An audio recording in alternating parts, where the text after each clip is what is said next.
Hello and welcome to today's episode of the Made for More podcast. Today I am joined by a wonderful guest, Andrea Wanerstrand. Hello and welcome to the show.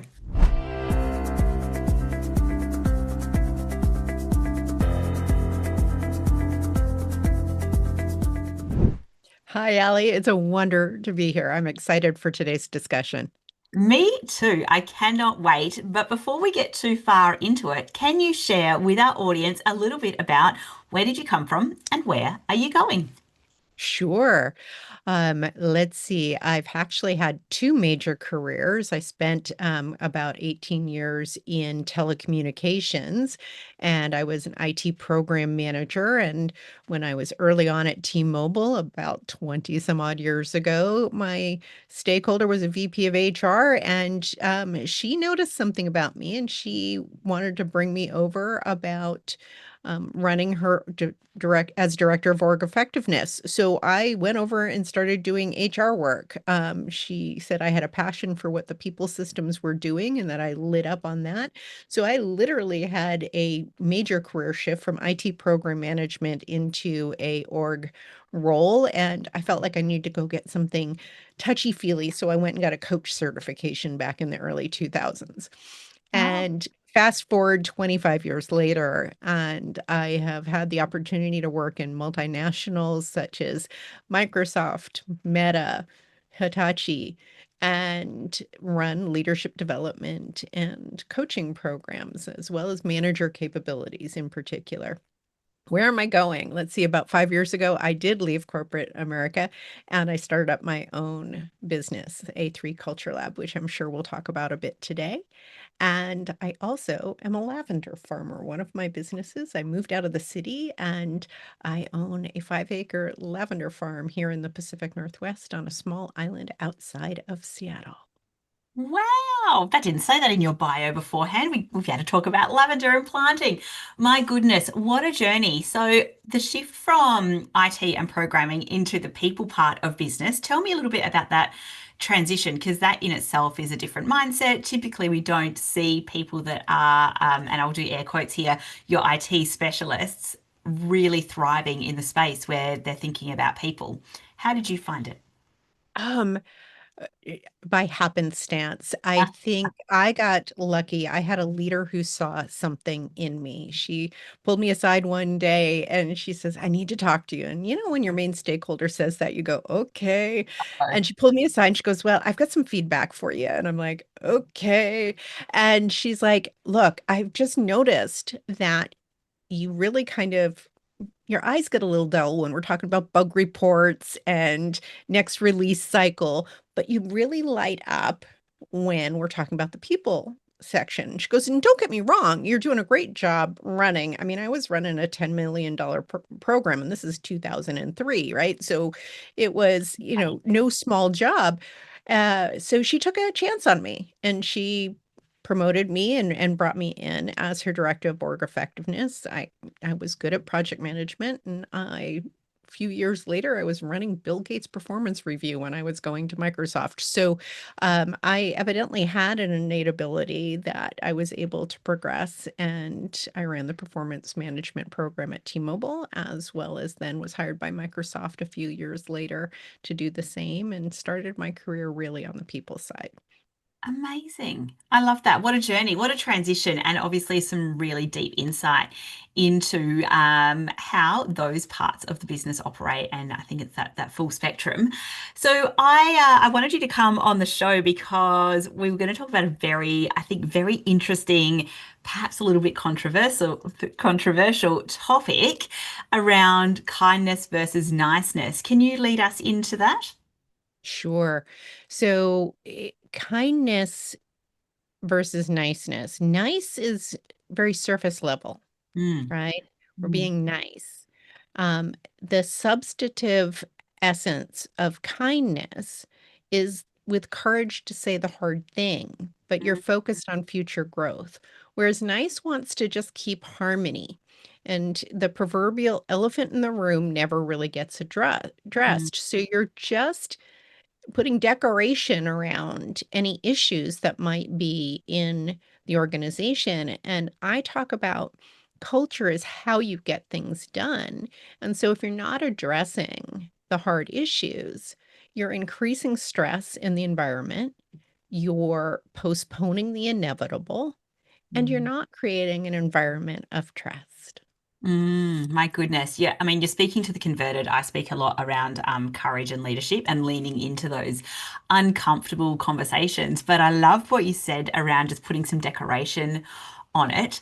Why do you think we choose? Well, I'm leading a little bit here, but you answer. Why do you think in workplaces we're seeing a lot more niceness over kindness? I think we confuse niceness with empathy, Okay. right? And in the workplace, keeping everything so that it feels okay Mhm. or seems okay, it probably still doesn't feel okay, is part of what we're trying to do to have everybody get along.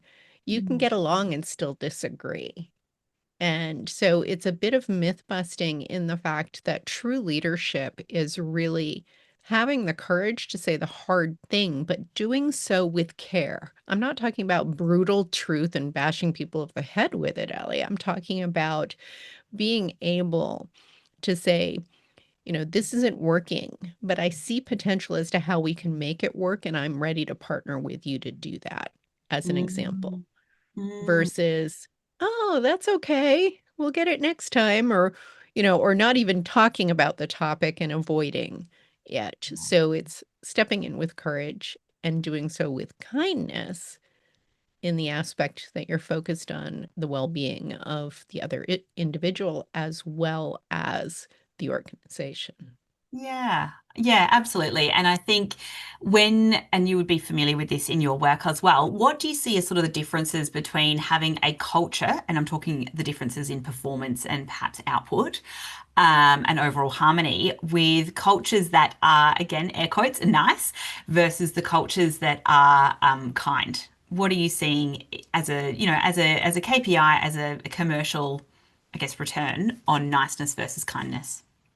Innovation Mm, and results are mhm, slower in the nice environments to achieve because mm, they don't have an environment of trust, mhm. right? Yes. And our brains cannot be creative. It's a neuroscience fact that we cannot be creative when we are under stress, even micro stresses. Mm, So the nice or passive aggressive, where nice can go to, mm, is a constant pulse point of stress that we have in an environment, and that takes its toll on business results, engagement, the mm, ability for people to do creative new things. mm, You're staying more in survival mode than in thriving and creativity mode. And let's mm, face it, as a manager, where do you want your team? You want them in thriving and creativity mode. You want them figuring out new ways to get in the marketplace and beat the competition if you're in sales or even in marketing or product development. mm, So if you've got a pulse point of the culture that is really stuck in an environment of, shall I say it, fear, because that's generally what this is about, yeah. they're not going to be able to be as creative or as expansive as they could be, Mm, nor will they be able to to sustain anything because they're going to hit burnout faster. mm. So just now when you're saying with niceness, it's around keeping the harmony, are you noticing, or was what you're saying, is there's a culture that is niceness also has quite a deep culture of fear within the individual? So surface level is the nice, and then what's really underlying is that fear? Yeah. Yeah. Well, the fear of getting things wrong, fear Mm, of insulting somebody else, fear of not being able to tell the hard thing and have it be accepted. mm, So, and I don't mean like fear, like everyone's traumatized and everybody's horrific. I mean, we all mm, have certain fears. We as humans like consistency. We want to know the answer, and ambiguity is a fact in business today. So, by human nature, we want things to everything on the surface to be nice. So it's understandable why sometimes we default there. Mm. But this is where the kindness with courage comes in. Yeah. I trust that I'm going to be able to tell you X, Y, and Z. And I know that you're going to know that it's coming from a place of commitment and growth because I'm going to do it in a way that is supportive to you and the environment and myself. Mm. And I'm not going to do it in an accusatory way Mm. so that we can move forward. Yeah. Whereas niceness on the edge, when the frustration finally gets accumulated, Mm. that fear of failure, or your colleague didn't live up to their commitment, but you're like being, oh, that's okay. And then you're silently fuming that you've got to go work extra hours to make up for what they didn't come through with. Yeah. Yeah. That becomes. You don't want to be seen as bad, but then again, you're also getting angry, and that's stress and frustration. Yeah. Yeah, I see that playing out a lot. So I work in the space where we're talking around courageous conversations and courageous leadership, and that whole cycle that you were just explaining there, the niceness. And I've never thought about it this way before, as in the linkage there. But I call that the incubator of resentment. So I think everyone's like, yes, yes, yes. Yes. Underneath, there's this level of, I mean, seething or resentment and professional sabotage that can happen because you're so sick of always, putting in the extra yards for someone or giving leniencies, and it becomes like a little bit of jealousy that happens, and people going, well, that's not fair, and corroding the trust, and I'll ask them to do something, but perhaps they won't be able to meet the deadline, or I can't rely on somebody, which corrodes that trust as well. And rather than on the opposite side, where you were talking around courage and kindness and being innovative and creative, if you're always watching what someone else is doing and making sure that they are doing as they said they were going to do, then that becomes problematic as well. What do you think for leaders, all of our leaders that are listening to today's conversation, if they are starting to go, oh, actually, perhaps I've been putting my nice hat on a little bit too much and it's time to flick into the kindness, what is the best way for them to go about that for themselves so that it's sustainable, but also so it doesn't, completely shock their team into going, hang on a minute, what's happened and where has our very nice leader gone? What's the approach that you would recommend? Yeah, and I think we need to make sure we're not confusing nice with somebody that's likable, right? Oh, I yes. mean, so sometimes we're being nice because we want to become likable, Mhm. but folks actually have more loyalty to somebody who's actually got their back and is going to give them some hard news or some insight in a Yeah. way that's gonna help them move forward. So we kinda have to myth bust in the aspect that niceness is and kindness with courage and saying the hard thing does not mean you cannot be likable. Yeah. And so, first and foremost, I would say that to the leader. And then the second thing is I would set expectation and saying, look, we've been maybe sidestepping some challenges that we're having as a team, and I really am focused on us as a team and the growth. So I'm gonna like be sharing some of my insights. Again, this is my perspective. I open it up for you. So like get the conversation going. Mm. If it's like a brand new shift for you and this is something that you're trying, I would almost declare it with the team and saying, look, I've had some thoughts. Here's some areas I think we can optimize, improve, accelerate, and I want your thoughts. So engage them in the conversation. It's not, well, I've been nice to you before, so now I'm going to be kind with courage, and it's just a different approach. So get used to it. No, engage them in the conversation. It's part of creating that relationship, Yeah. right? And you can have a deeper, more trusting relationship because it's not if you fail, it's when you fail. We are humans, and failure of some magnitude, a little typo to a big oops, is going Mm. to occur. Yeah. And you will have people follow your lead when you are that human person that is owning it and is aware of it and is able to claim the accountability of it. I Yeah. often talk about the A3 is really authenticity, and that's what I mean by authentic. It's not oversharing, but showing up in a consistent way based in that kindness and courage, Yeah. because then you can create autonomy by setting expectations. And there's a whole trick to setting expectations. And part of that is making sure they heard what you said in the first place. You don't make assumptions. Yeah. And then you can hold them accountable again with kindness Yeah. and courage.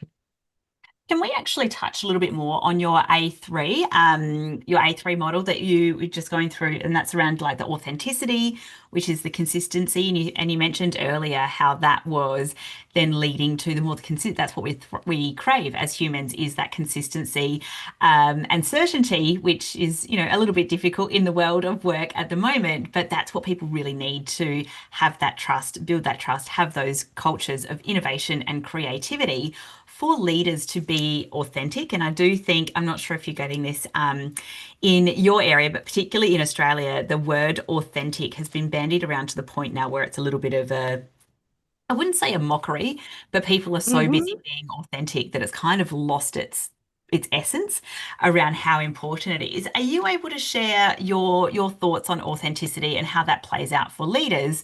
And then where I'd like to go after that is really into that accountability and autonomy place, because I do think most leaders know around holding people to account, but very few people know how that looks and feels in real life. So can you share a little bit on your ideas and understanding on authenticity and what it really means for leaders in this day and age of modern leadership? Absolutely, and I couldn't agree with you more. There's certain catchphrases like bring your authentic self to work or your whole self to work, right? I'm not talking about oversharing when I use the word authentic as part of the A3, but in my 25 years in working in organizations, especially in looking at performance and manager and leader capabilities, the leaders that succeed and have the highest performance and the highest performing teams are those that have an authentic presence. And what I Mm, mean by that is that they are consistent in how they show up, they are kind and have courageous conversations. They know also when not to show up because the shadow of a leader, if you're yeah. having a really bad day, I tell my leader, don't go on a call, don't do certain things. Get your energy and your presence together Mm, because the magnitude of a leader having an off day, especially if you lead a large organization or have multiple layers of management in an organization, if somebody just sees you in that one moment, your words already carry more weight. yeah. So your presence, and if it looks like you're having a bad day, they're going to go make up stories about that. Oh, the quarterly numbers must be bad, or somebody's, layoffs are coming. I've heard the myriad of stories.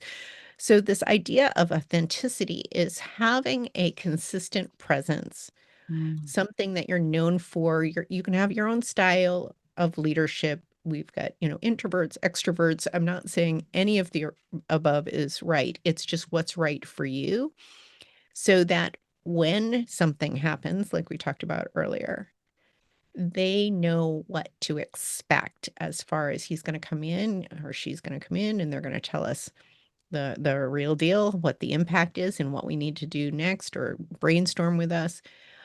They're not going to get erratic behavior, right? mm, So authenticity is really based in having a consistent presence that instills confidence and trust in others and lowers the stress levels of yourself and those around you.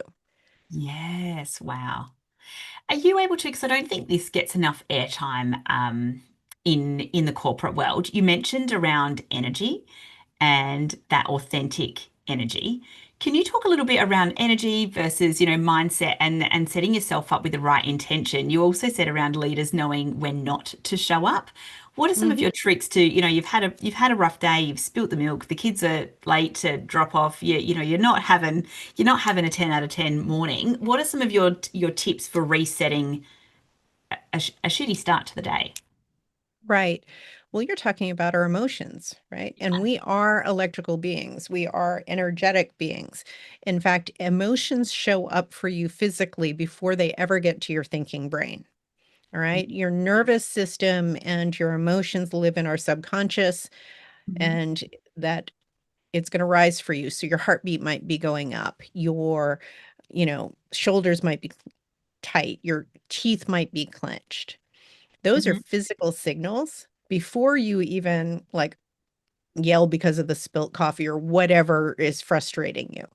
So, understanding your having an emotional awareness, and by the way, emotions are with you at the workplace. There is no such thing as a personal you and a professional you because your central nervous system never got that memo. All right. Detached for the workday. Oh, that would be funny, wouldn't it? Oh, good. Well, I have so many clients that say, "Oh, I'm sorry, that's a personal thing." And I go, "No, it's a you thing." Yeah. Right. Yeah. So, and folks think of the bad emotions because you had a bad day. Well, there's times where you kind of have to be serious. And if you've ever had a good belly laugh, Yeah. it just wants to get out.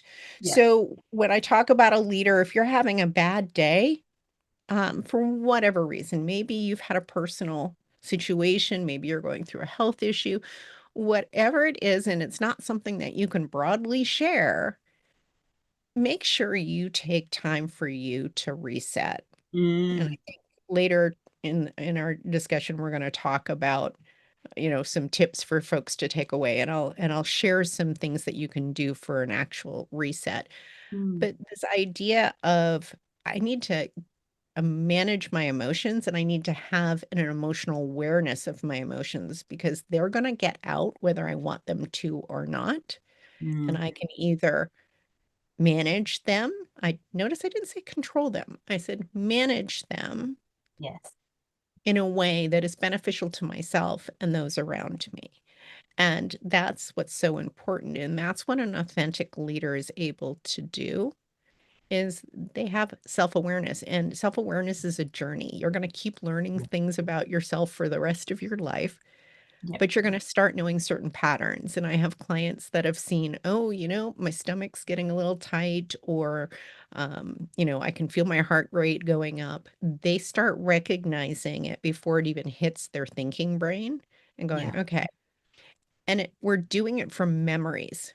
Generally, when we're upset about something, Mm, it's sometimes about the exact same thing that we're going through, but more often it's the memory and our fear center of, "Ooh, I don't want something bad to happen. I wanna keep myself safe." mm, So mm. when we can talk ourselves off the proverbial ledge and going, "Okay, we're safe right now.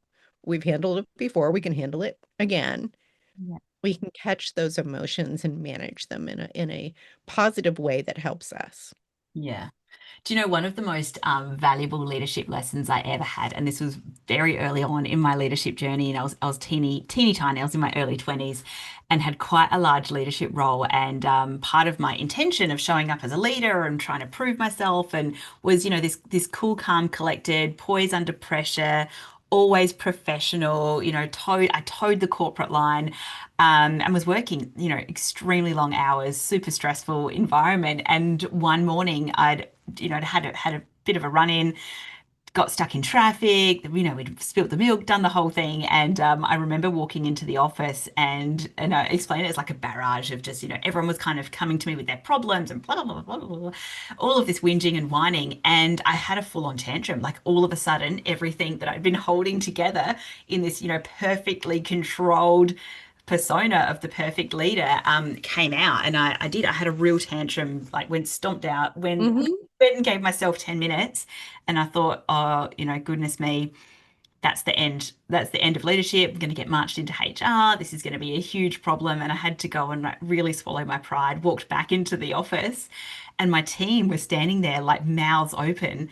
I'm like, gosh, I was ready to roll out the most elaborate apology ever for losing my cool. And they're like, oh, Ali, you're a real person. We didn't You're realize you had emotions. human. I'm like, oh my gosh. But like after that moment of me just completely, and I am not proud of it at all. I really had a tantrum Mhm. at no one apart from myself, and just was not, I was like a 3-year-old. But it was that moment, or after that moment, that my team started to really connect and we started to perform, because all of a sudden they realized that I was a genuine person. I'd just been holding it together for a long time. So it was the most ridiculous leadership lesson that I ever learned was around that vulnerability, but showing up and going, actually, need to reset. And that ability for you would then translate for you to let go and have people have their own accountability and be autonomous. When we are trying to wear the mask and be so perfect, Yeah, we are more apt to be a micromanager, we're more apt to control. yeah, So autonomy is out of the 3 A's, the most important part is the authenticity because you can do autonomy and accountability without authenticity, but it never fully manifests into the benefits. But mhm, when you've become, show up with a consistent, authentic presence, you can start as a leader, we're supposed to lead through others. We move from executing to actually enabling others to execute. And the key to autonomy and getting the output that you want, which is going to help you hold them accountable, is setting expectations. And where I see people step off and don't get the setting of expectations right is they don't validate that what they said is what the other person heard. yes, So if you want your teams to go off and work to a certain standard or have a certain outcome, it's not abandonment when here you go, you're autonomous, go off and perform and do this. It's still a form of support in leadership, but you've set clear expectations. And those expectations include checkpoints of agreed upon milestones that are going to show everyone that we're making progress. And so that leads into the ease of accountability because you have validated that they've heard what you said. And it mhm, can be as simple as now that I've shared what I'm hoping that we can accomplish here, share your thoughts with me on how you're going to go about that. yeah. And then they share back to you, and you're like, interesting. I was thinking about this way. What do you think? And you can banter back and forth, right? Versus, oh, I told them. They Yes. walk off, and then, like, 2 weeks later, "They're not doing what I told them." How many times have you heard that? So, if we can do that validation, and they tell you what they're gonna go do or how they're gonna go do it, and it's not asking for permission, it's more in that collaboration, and you can even say to them, "What support do you need from me?" Put it on them. They might Mm, come up with something, and you don't have to agree with everything they say, but you can say, "Well, I can do this, but I won't do that." And you negotiate it. So when the milestones come, that the accountability moment is there, yeah. they're going to be able to tell you they've either achieved it or they haven't. Now, they still might not own it. It depends where they are in their career progression. And that's something you as a leader can help them with. Right. But you've already in setting expectations, creating that autonomy and creating an environment. I trust you to go do this.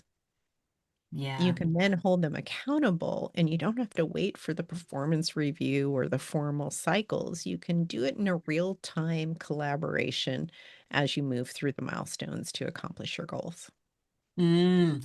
And this is I really like the model there around that autonomy and having that kind of co-collaboration of here's what we want to get done. Let's work together on what the milestones are, what the key points are, what the deadlines are, and how the process that you're going to go about it so that when we get to the deadline, we can either be there or we're not, and we know where the gaps are.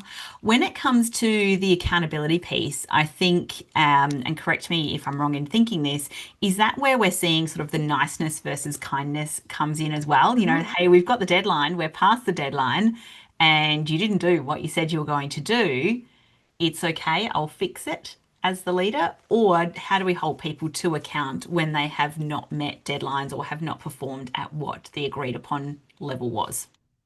No, this is where, again, not abandoning them, having some like signals and asking the questions and being really curious. Mm, Right? mhm. Being curious about not making assumptions. I talk about, is it a known fact, an educated guess, or are you in assumption zone? Yeah, So in your discussions with them, if it looks like it's going sideways, hopefully you're catching it before it's gone sideways, right? yeah, But if it looks like it's going sideways, it's what do you need to get this back on track? what are the challenges here? Hmm.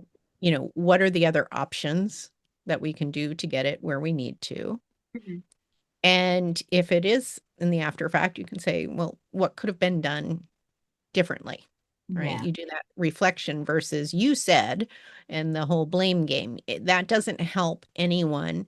And it puts them in the defensive rather than in a growth mode.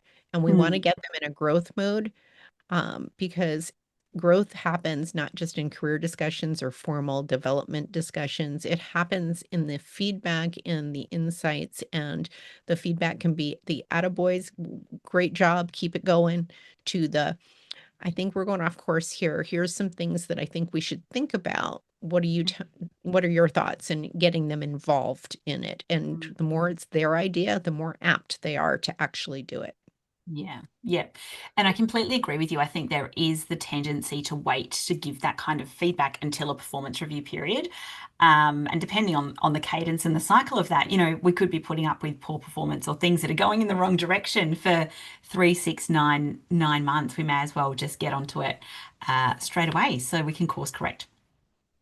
And that might be one individual in the team, Mm, but the team then sees you not holding that other person accountable. Meanwhile, they're picking up the slack. So yeah. you start a cascade of and a loop of resentment and start creating a culture where inequity is happening Yep. and it, subpar work becomes acceptable. Yep. And others are trying to make up for it because the business goal doesn't usually change because somebody is not stepping up in the way they're supposed to for their role. Mm, So it's not just one individual's performance you're hitting by not having the hard conversation. You're yeah. now impacting your entire team and, in fact, your own performance as a leader. Yeah, I always like to think about that quote, and I'm sure you've heard this as well, is the standard you walk past is the standard that you accept. And I think that probably is so true to what we're talking about here of going, well, if you let it slide through, then obviously it becomes acceptable. Whereas if it's not, then we need to address it as soon as possible. My goodness, Andrea, what would be your top 5 tips for leaders, whether it's something that you wish you knew back when you started your early journey, or whether it's something that you've learned now that you would like to share with new and emerging leaders. What are your top 5 things that you think you would like to impart, your wisdom? Certainly, I've got a 5-step Oh, process great. Yeah. for a leader to really hold that consistency in their presence. Hmm. And if you don't have 2 minutes before a meeting, Hmm. then you're not being effective, period. So I'm going to say the 2 minutes. And this 2 minutes includes, first and foremost, step one, take that pause. Just stop everything for a moment. Yes. Taking a big breath is step number two. Step number three is, how do you want the people to feel at the end of the interaction that you're coming up with, whether it's a one-on-one, a meeting, an all hands, whatever that interaction is that you're taking this pause before, how do you want to make them feel? Because remember, people don't remember what you say, they remember how you made them feel. Yes. Yeah. So that's step three. Step four, set that intention. I want to make them feel this excited about achieving this milestone. Hmm. And then the last step is stay curious, I love it. right? Brilliant. So, step one, and this is really that 2 minutes before you're having a meeting, Mm-hmm. for every meeting. Any interaction, like, Any interaction. Okay, I like that. So really setting yourself up for success to be able to show up in the best way. So taking that pause, number one, having that breath is number two. Number three is really thinking about how people you want people to feel. Number four is setting the intention of that is how you're going to show up for them to feel that way. And the lucky last and perhaps the most important is around staying curious. yes. I love it. What a beautiful 5 step process to really hold that consistency. Andrea, if people are looking to connect with you, they want more, where do you like to hang out? I generally am found on LinkedIn from a platform. I post there at least 5 days a week. You Wow. can also find me at a3culturelab.com, where you can learn a little bit more about my speaking and consulting, as well as the Mindset Maven method, which those 5 steps are one of the things that are incorporated in becoming a mindset maven as a leader. I love it. The Mindset Maven method. We will put all of those links into the show notes so that people can find you. Thank you so much, Andrea, for your time and for sharing your expertise. This has been an absolute treat on all things kindness versus niceness. Thank you, Ally.